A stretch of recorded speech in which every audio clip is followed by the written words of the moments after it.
How's it going, guys? It's Eclipse here, and today we've got a gameplay of the T50-2, the Tier 6 premium light tank.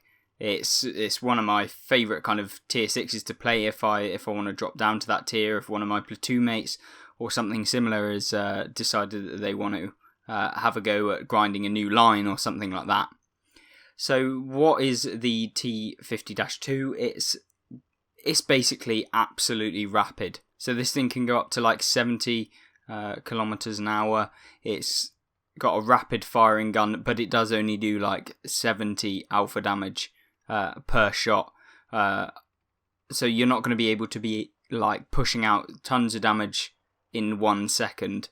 So you kind of need to get up close and personal, kind of get round your enemy tanks to be able to make the most of your fast fire rate. Does however mean you can actually track tanks quite reliably, which is really nice because obviously as you're tracking them, you're generating more assistance damage for yourself, which just increases your mark percentage and makes the team on your team able to hit them in positions where the enemy might not want to actually be caught out. So on this kind of variant of Sand River, I tend to come here, generally because it has kind of the best opportunity for me to decide how the game's going, where I'm going to move to, and stuff like that. Obviously, if the enemy team push down the southern part of the flank behind me, or behind where I'm looking, I can actually leave, and there's like a little dip down to be straight directly behind me, so I can make a quick turn and go there instead. But obviously the team on the enemy side have not decided to actually do that, and so we're able to get side shots on the people crossing in that like kind of valley bit straight ahead, as you can see right now.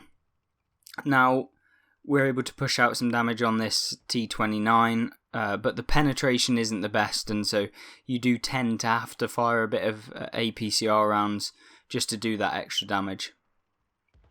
We spot that there is a heavy tank in the cap circle, or right next to the cap circle, next to our friendly, and I want to make sure that our friendly's alright there, so that's why I turned around a little bit, and just making sure the map awareness was there. And here you see what we can do is we keep that VK3001P actually tracked there for a second, and we managed to push out some damage on him. And then, as you track the tank, he's kind of out in the open and he's not got much of an option as to what he can do. He's stuck there, he's going to get killed. Because we slowed him down that much by aiming for that like drive wheel or the tracks there, we actually managed to take him out really effectively.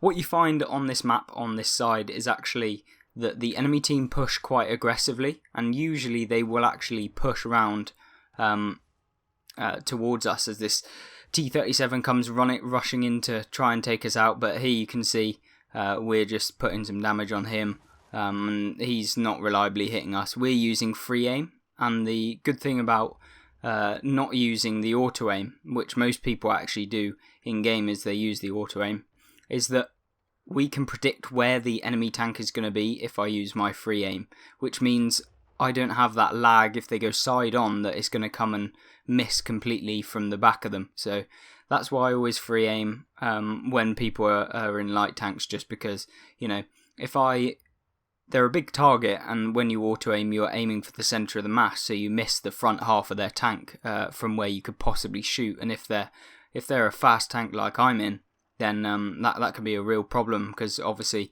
by the time your shell reaches they're going to be way past that midpoint of their tank. So, it gives you the option to predict where they're going to be. I realise that there's an Absolution behind us, which is quite a hard tank to actually pen, and, that's why we switched to the Sturm VK. We do realise we get a little bit lucky there and set him on fire, but, our team finishes off the last bit of hit points on him. So in light tanks like this, you need to really push quite aggressively throughout the game at certain points. Not straight away in the beginning of the game, because obviously you don't know what's going to happen. And the amount of times I've seen recently light tanks that just YOLO in at the start of games to spot some tanks, which is just completely something you should never ever ever do. never YOLO in to spot the enemy tanks. It's never worth it. Normally your team don't ever actually spot them, and it's just something you should never do. The Tiger here YOLOs us, but unfortunately for him, we're not brain dead, and we managed to actually out-traverse him there. Got a bit lucky hitting him on the move there, but, we'll take it. Grilla gets shut down, so it's just 4 tanks left alive here at the end of the game. We've managed to push out a lot of damage so far, which you'll see at the end of this battle. Unfortunately, having to use the replay system, which isn't necessarily the funnest of systems in the game, but it is something I quite enjoy, the ability to be able to use, because beforehand we actually, if you didn't actually record it, then you were missing out on your game. There was no way of recording it, but there are definitely some tweaks that I'd want within this.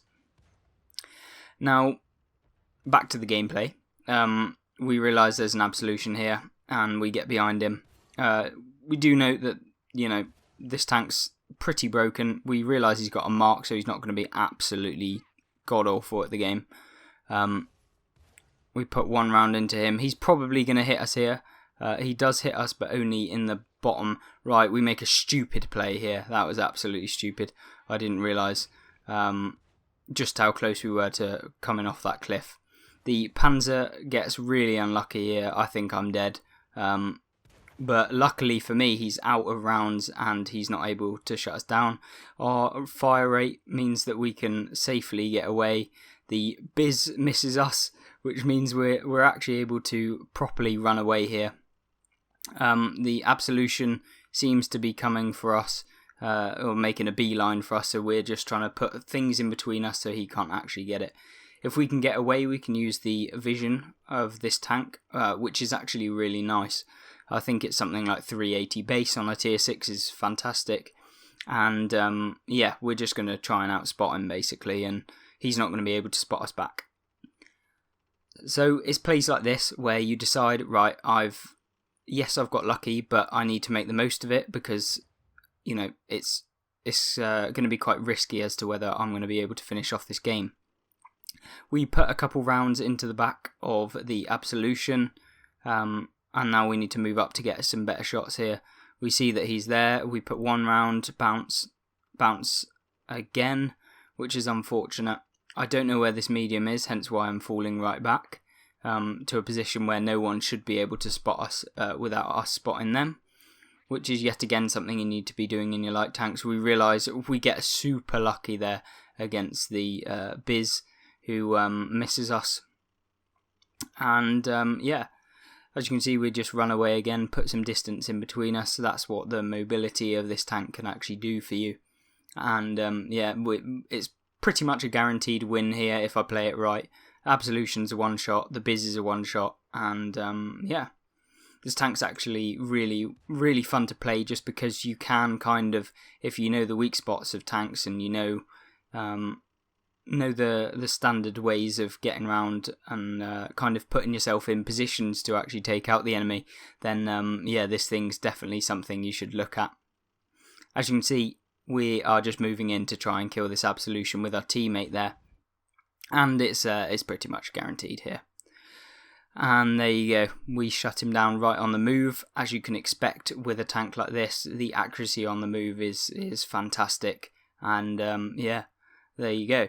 That game, in fact, was a ridiculous damage game for a tank that does 85 damage per shot, and we managed to actually pull off a stupid amount of damage, and we got a little bit of assistance, but nothing too major.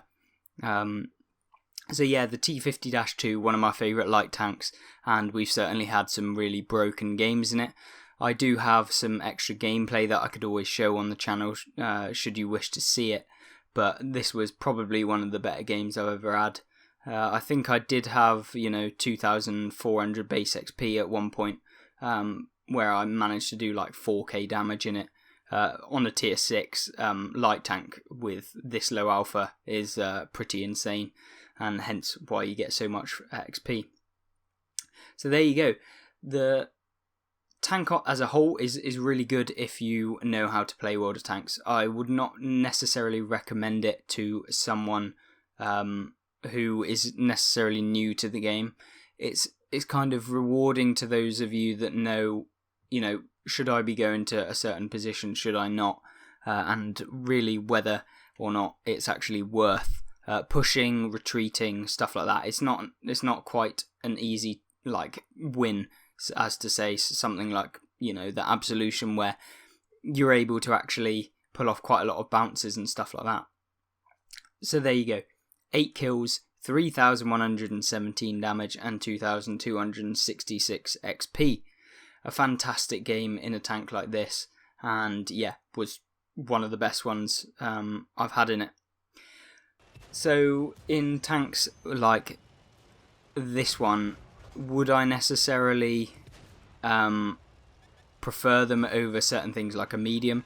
I think my favourite kind of class is actually medium tanks rather than light tanks, just because you can get light tanks where they've got lots of mobility, but the DPM decrease is probably not something that I would like overall. So that's why I like things that are kind of fast mediums, because you've got that gun, you've got a bit of punch, so that if someone YOLOs you, you can deal some damage back to them, as well as being able to get around them and outmaneuver them and stuff like that. That's why my favourite one is something like a light tank. So there we go, that's today's gameplay for you. We did lose a lot of credits, as you can see, 70,000, and that's the problem with this tank. It's not a money earner, just because I don't have to fire as much premium, but when I'm playing a tank just for fun, I'm not really caring too much about how much it's going to cost me, because I don't play this tank on the regular. I'm not constantly playing it. It's not going to cost me an arm and a leg, and since that was a situation where it was quite hard, I felt like I could somewhat justify firing that much premium, and since the penetration on its standard rounds are so low, then yeah, 100% I would definitely say welcome to fire premium in something like this. So yeah, 3,117 damage, 707 assisted, 8 kills, fantastic game, and something you can't expect every single game in something like this. You kind of have to get a little bit lucky. You kind of have to have that situation develop so that you can be able to put yourself in situations which is best for your tank. If you're all in by multiple tanks, then yeah, this isn't going to be the thing for you. We managed to get an ace tanker, no surprise there, a Top Gun, Radley Walters, Devastator, Bruiser, Fire for Effect, Duelist and High Caliber. So yeah, pretty much one of the best games you can see. I hope you guys found this video kind of interesting to see how to play necessarily some lower tier light tanks, and what kind of things you can get up to in matchups where you're not favoured and you've got tanks higher tier than you. I just wanted to kind of highlight that in this video, and I thought you might enjoy seeing a video about some tanks that might not necessarily get as much interest as some of the higher tier stuff. So I'm welcome to play tanks between like tier 5 and 10 pretty much. So if you guys have anything you want to have a look at, presuming that I actually have the tank itself, then I will probably be able to make a video about it.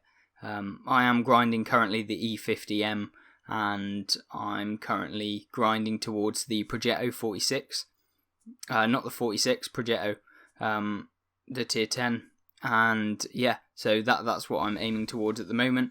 I'm currently 3 marking a WZ132, and that should be done fairly soon, hopefully the day of the recording, which is the 29th of January 2021.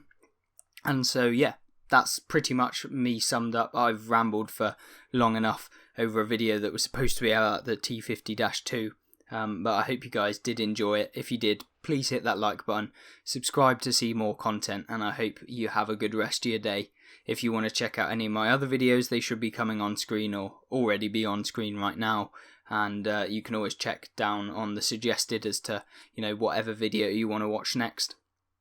Thanks again, and I hope you have a good rest of your day. Goodbye.